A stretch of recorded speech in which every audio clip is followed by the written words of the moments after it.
So we are Anne, Flory, and JK, and we are going to be talking about who we are. Yes, so we are three bold women. We are delving into a range of relatable topics with a willingness, guys, to reveal personal insights into our lives.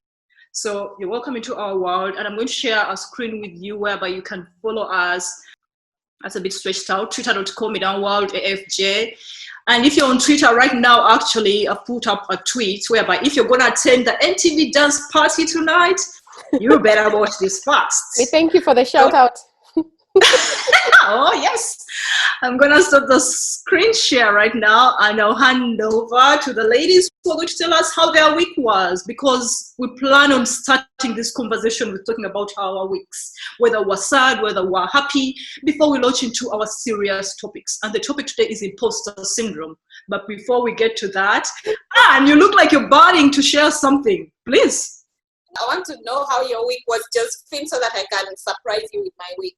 Guys, first of all, when you say you want to surprise us, I can tell you I have no surprises. So let's look to yours. Just talk to us and give it to us. Exactly. I was the same way. But when I was thinking about my week, I'm like, oh, it was so uneventful. Then I remember, guess what? Yesterday, right here in my house, I had a one only Leah company a very, very short visit with her husband. Yesterday. Leah, what happened? Leah came to your house? Leah herself. What did I you was do? so excited. She was here in person, and I'm like, that made up my highlight. My week was done. Where is my job? Leah to come and see you in your house. I mean, for Leah to be seen, first of all, is a big deal. So, I was so excited, I forgot to take a picture. No, seriously, Leah who doesn't want to socialize, who doesn't want to, who wants to stay in her private world with her husband to do themselves. Yes, the Leah. What a shocker. She was here. I know, but right here, she even drank tea in my house. I made tea for her. And I'm so sorry you didn't take a picture to share with us. I know, evidence. Oh, it did happen. The greatest memories sometimes are not recorded. You know that. So I know. But yeah, we had some mistakes. So go on, challenge my week. No, I can't challenge your week. But what I will tell you though is I had a long week. It's over, and I'm happy for the weekend. But I need us to get to what we're talking about this week. Do you ever feel like you cheated, but you don't know how? All you know is that you're in this space with these accomplishments that you never ever thought you would get to, and you're thinking it couldn't have been me, you know. And so today we're going to talk about the imposter syndrome, when you feel like you're not good enough to be where you are. So usually you're thinking it was good luck or it was chance or something, but it was not your hard work. Has any of you guys been in that place? That's not the reaction. What do you want me to start? Because I have a history of imposter syndrome. Go on, Florence. I'll try to be brief. Guys, I think I've had imposter syndrome, I guess, well, I won't say since I was young, because that will come in, you know, how maybe it started, because I've tried to figure out how it started. But I've doubted myself. Like, fine, I used to be, you know, a top performer in class. I doubted that I was a top performer, you know. I always looked at other people who were doing so well. I was like, wow, can I do as well as Martha? I remember there was a girl called Martha Kumugonza in class, and I was like, why is she doing so well? And I was doing relatively well as well, but then I was like, I need to compete. So I was like, why is she doing so well? So I started even cramming things, history and all those, and I would just pour it all out on paper. Like, I couldn't believe in myself. I passed. I went on a government scholarship. I still didn't believe that I could do it. Yeah, I doubted myself. I joined like a group, you know, Alex Mukulu's production, when we were going to produce a show for the Queen there at Serena, NTV. I guess NTV was like, oh God, you're going to be joining us soon. That was 2007, after campus. I was like, why did this guy choose me? Like, who am I to go and entertain a bloody... Oh, I was going to cast the Queen. Who am I to go and entertain the Queen of the world, practically? I doubted myself. I doubted myself when I applied for the job at NTV. I doubted myself when I was calling for the first interview, second interview, third interview, fourth interview. I felt like a fraud. I was like, what's going on? What's happening? Jesus, what have I done? Sorry? Even now, where you are in your life, you still doubt yourself. You still Girl, that was your hard work.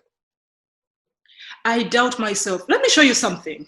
Wait, allow me to share a screen, because while I was busy like looking into my history of imposter syndrome, I found something. Okay, very quickly. Yes, and you can talk, and I will come back to this. Yeah, and Anne, do you please. have imposter syndrome?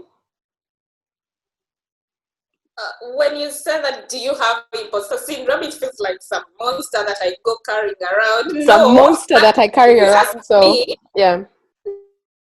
no, if you ask me, I will say no, I don't have imposter syndrome. But if I reflect on my life and my feelings when I'm alone, yeah, I felt like a fraud, of course. I felt like I've cheated. Like the same thing she says. Way back in high school and in school and throughout, school, our grading system, which praises grades and all that.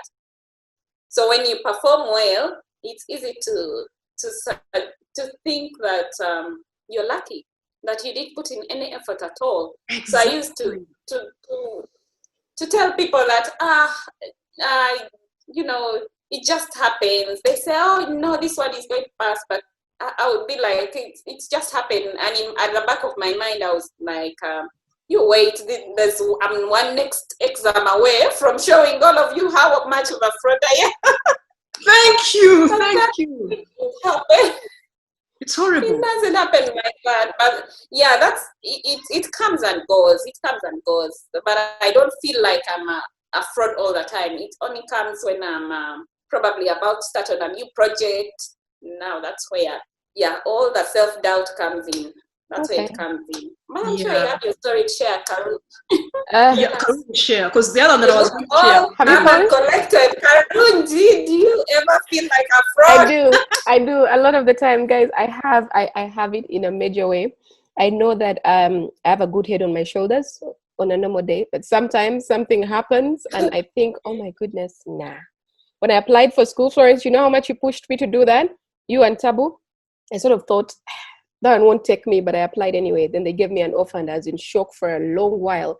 So I call up my siblings to tell them and they're normal. Like, yeah, what did you expect? I was like, guys, you don't understand which school this is.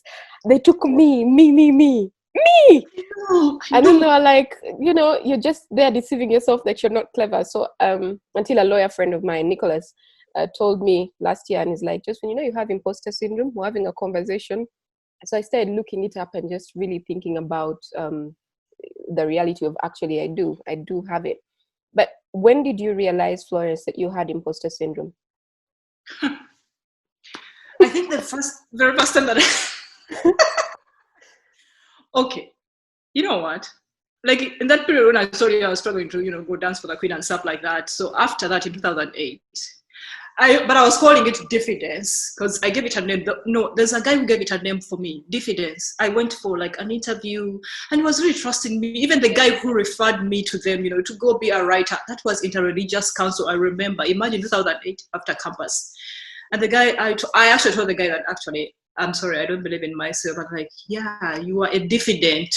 So that word lived with me. That feels like I'm writing that down. Diffident. Yeah, dividend. That is DIFF. Yeah, DENT. I got it. So I know lack of confidence, a bit shy. Of course, not so shy myself, but that lack of confidence to believe in yourself. I doubted myself so bloody much. Like I realized it back then, but I know I've always lived with it because I feel like a fraud. Like when I came to LSC, that's the thing I wanted to even show you. Like when I finally put a name to it. Because I guess this one can come into sharing, how I really overcame it. But I realized it that time. And like I said, NTV, that struggle of, why are these guys choosing me? Because I was competing with guys like Imaka, Sijui, who had already written for the Daily Monitor, who have been in the news. And I'm like, who am I? Like, I'm from nowhere. I started doubting myself. Actually, at one point, I said to myself, wait, maybe is it because when I was being interviewed, because Betty didn't at that time, my last oral interview, I think it was practically the 5th interview, I found her with a cough. She had a cough really, and I felt sorry for her. And even when she was interviewing me, I really sympathized with her and I felt sorry for her. Like after the interview, like, I'm really sorry about you. So when I got this job, I was like, Jesus, maybe she chose me because I felt sorry for her and I said it out. Because I don't want to believe that I'm capable. Honestly, that thing happened with me. And I wanted to ask Betty Didi at one point in time, Madam News Manager, did you should look her up on Twitter if it will make you feel better. She's very she really responds to tweets and things. Look her up and say, look, I've struggled for a long time to understand. Maybe I don't know what was it, but Florence, look at the things you've accomplished. Surely I struggle with you and the imposter syndrome. Trust me, that's the thing. We struggle because I'm a fraud, so maybe I put on this front. Wow, that's then you're a really good actress. But how do you think it came about? Can you trace it to something that ever happened back then that then brings you to this point where you think this is the time I stopped believing that I was a capable human being or somebody who was deserving or who, do you think could you remember? When you started thinking you're an imposter? Okay, I feel like I'm talking too much. Stop me, guys. But I think I know I told you the story of when I became, a half orphan, but my teacher thought that I was practically a full orphan. I was in P5, and that teacher told me, "You were an orphan. You have to work much harder than everyone else." So that thing, sort of haunted me. I was like, I have to prove myself all the time. But every time that I feel like I was failing, I was like, wow, what if, I don't know, like I'm not good enough. I have to compete with people who have parents. I have to compete with rich kids. I have to compete with, this and this. At one time when I joined even Mengo Senior School, the only senior school in Uganda, by the way, oh yes, it is. So I was like, okay, this is a good school. And I'm competing with kids from Buganda Road, where, and I was coming from the school, which wasn't really so great because, I left when my parents practically died. I shifted to another school, Chalgwe Road, and it wasn't really in the leagues of those others. So I was like, wow, those Kampala parents, Nakasero. And I was like, how am I going to beat these kids? So I was always like freaking out. And then I beat them. And then I was like, damn. Okay, I'm in the top 5. But still, I kept on doubting myself. But I feel like it started with that teacher pushing me, because somehow unknowingly, they do this to us, and then they put us on this pressure. So I had to prove myself. There's a lot of societal pressure. Everyone wants you to be successful. Your parents, society, the community. It's a lot of pressure, and you have to prove that you can do it. And in wanting to prove that, you feel like a fraud. You feel like you're faking it. Yeah. And when did you, you're still not sure if you have the imposter syndrome. I really envy you, but when did you? No, I'm sure. Okay. When did you? I'm sure can you trace it back to something? It comes and goes. Yeah. Let's not. Right now, in my house, I'm not feeling like a fraud. I'm very confident in my couch, But give me a new project. You tell me to go. Just very simple new things that I haven't done. If I'm going to tackle a new challenge, it might be easy and all the answers are there on Google, for example. But for me, it feels like something I cannot possibly do. Like I'm going to get found out. Let's say, for example, I'm a communications professional. I tell myself how I have all this experience in all these things. But for example, when it comes to IT things, I'm expected to know all these, right? Man, then I'm like, oh my God, they're going to find out that I actually don't know these things. And then that kind of even holds me back. It stops me from taking that course, from educating myself, from practicing something. I want to be, and when I was reading about it, it shows that I want to be like a sort of natural genius. Of course, I'm not a natural genius. So I need, everyone benefits from putting in the work, from practice, from learning. Yeah, but when you are under this pressure of feeling like I'm the expert, I should be knowing these things, but I don't know them, then you even hold yourself back. So, but there's I can't point at a finger at one particular point when this thing started. Yeah. No.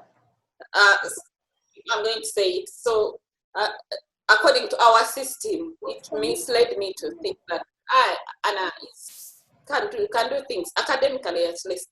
So they have never had issues. I know it's just a test. I'll just do it. Okay. And Yeah. so And you're not when alone. it comes to other real life things, yeah, maybe you're a first time parent. You're like, oh my God, I know nothing about this business. I'm going to fail, and everyone is going to talk about me how I failed. Yeah, but it comes and goes, and I think it has a lot to do with personality. Really, sometimes maybe I'm the anxious type, so it's there. I just have to learn how to cope and live with a little bit of it. It's not. I don't think it's debilitating, like something that can make me fail to do things. Yeah. So I recognize it, but it's not limiting. So we are getting some comments. I'll be checking on those as we talk, guys. So Moses Rudende has typed in. I typed, irregardless into what I was writing, the imposter syndrome has never weighed heavier. Yeah. We feel you, Moses.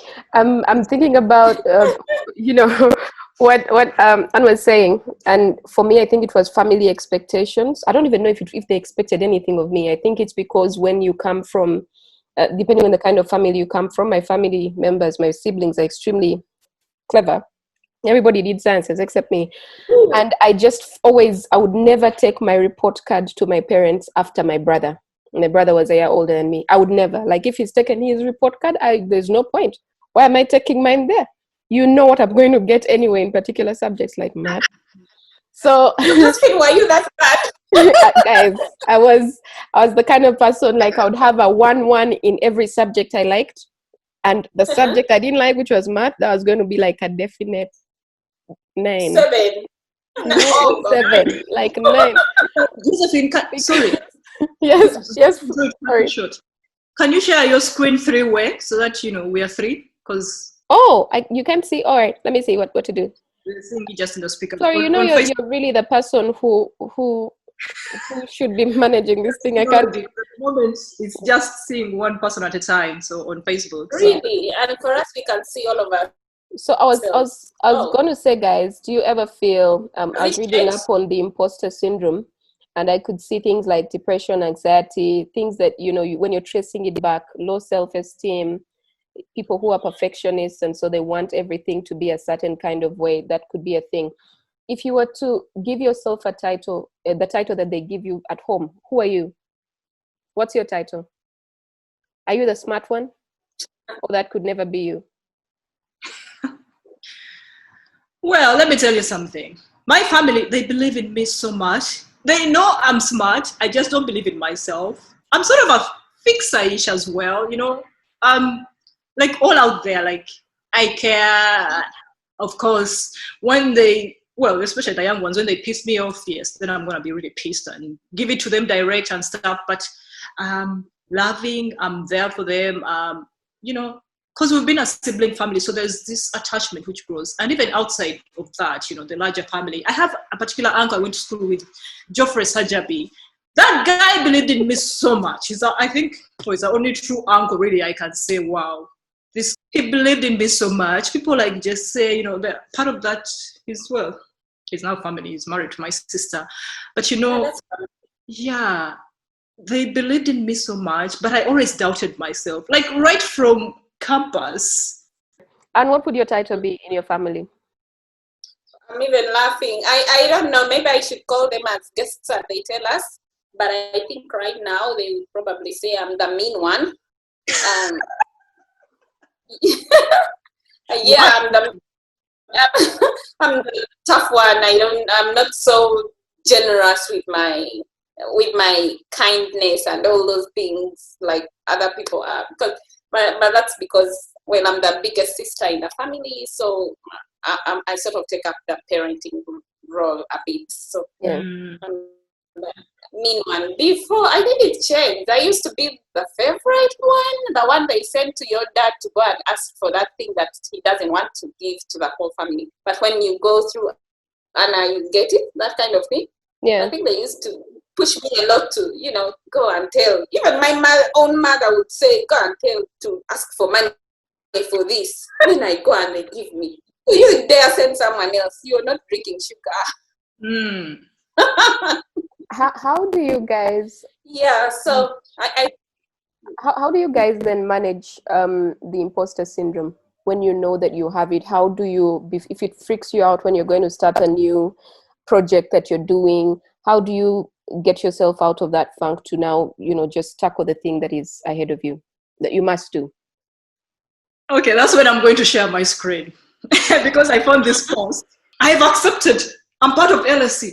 No more doubts because I doubted myself to get into this world, renowned university. Like I competed with so many people. Even when the scholarship came in and they told me there were about like 600, people who competed, and you were about like a few who got. I doubted myself, but then I was there and I was like, you know what? I should accept. And you see someone called Ivan who came in and said, imposter syndrome can be a good illness to have. Even Nobel Prize winners had it.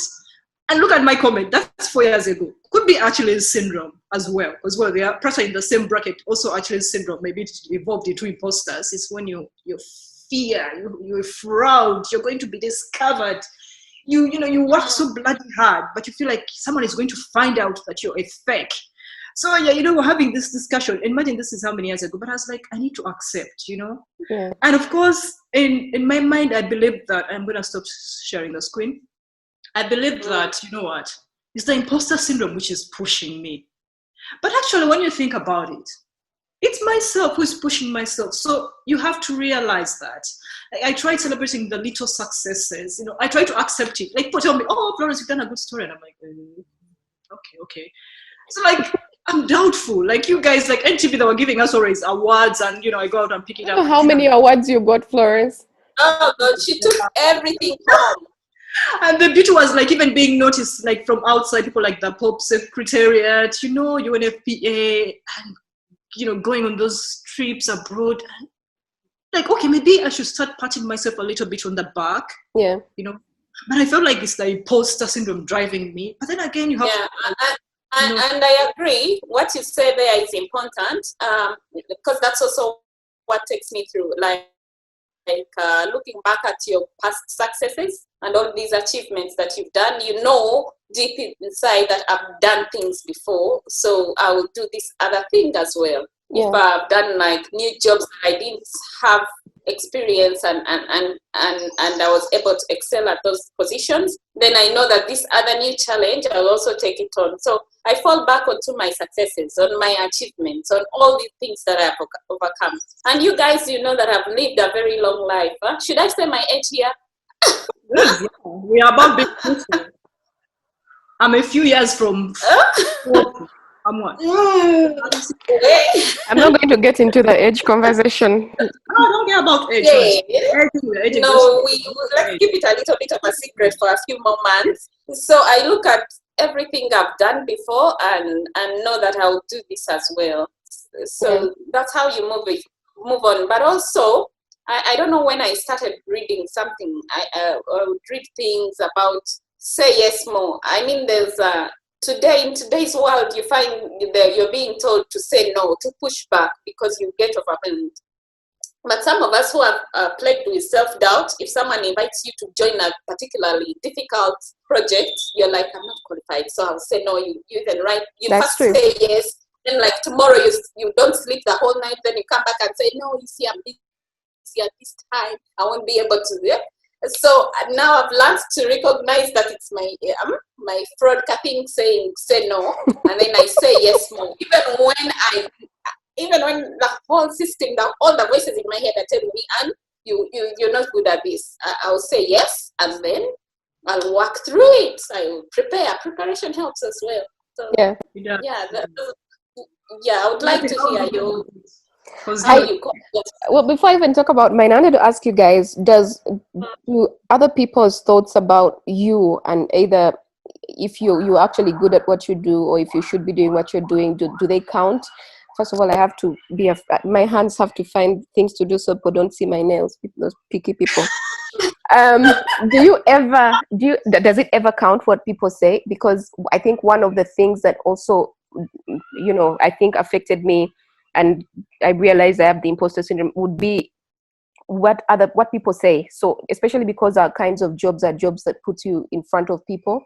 And so there's going to be a lot of feedback. So somebody could say, I don't even see what that girl is doing on TV. You know, Oh, that girl's English is just very weak. Where did she go to school? So you start to really think about these things. And people say the meanest things online. And you just, I think at a point you find yourself thinking, but am I lying to myself? Should I really be in this job?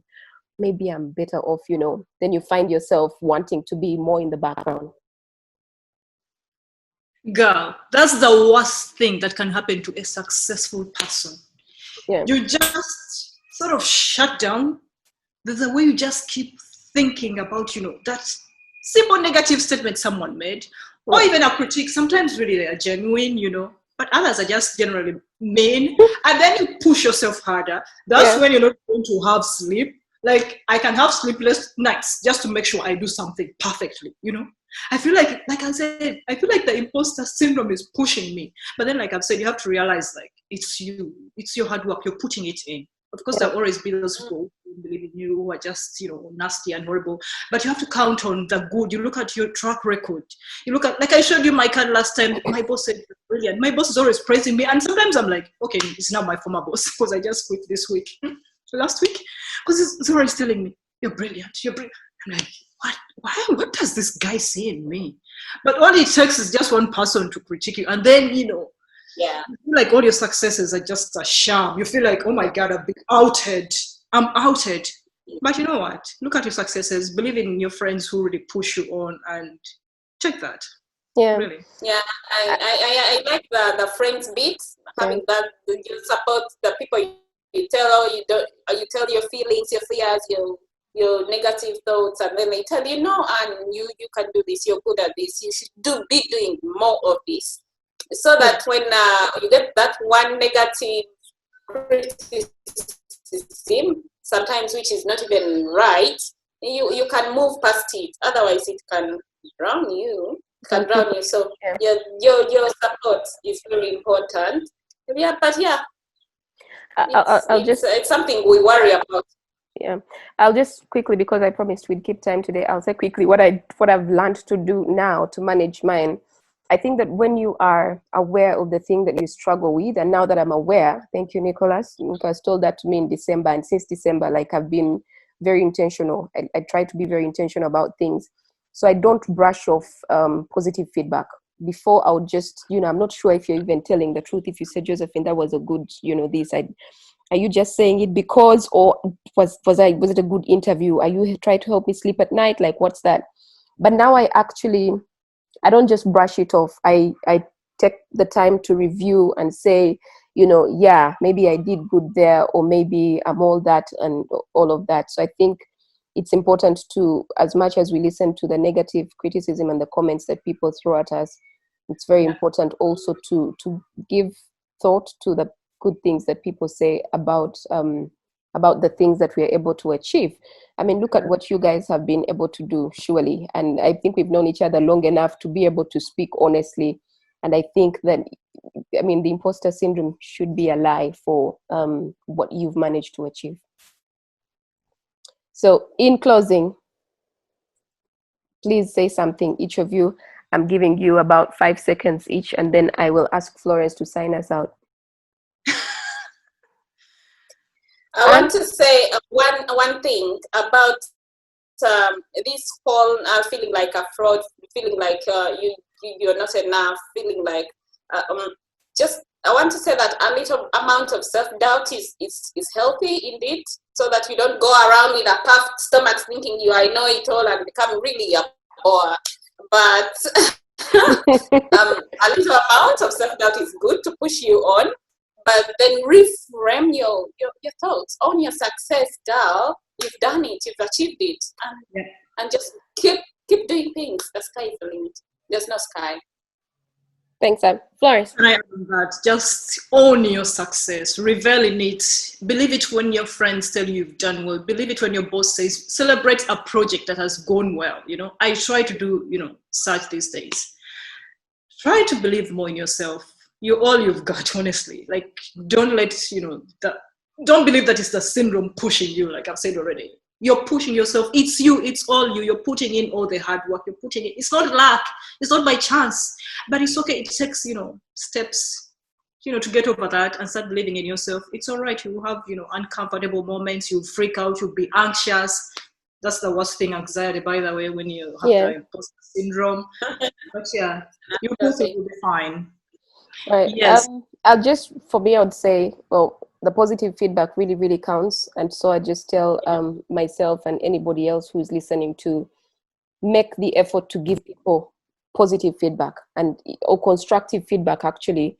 But in that constructive feedback, also point out the things that people are good at, or that they, things that people are good at. It really, really goes a long way in helping people to be better.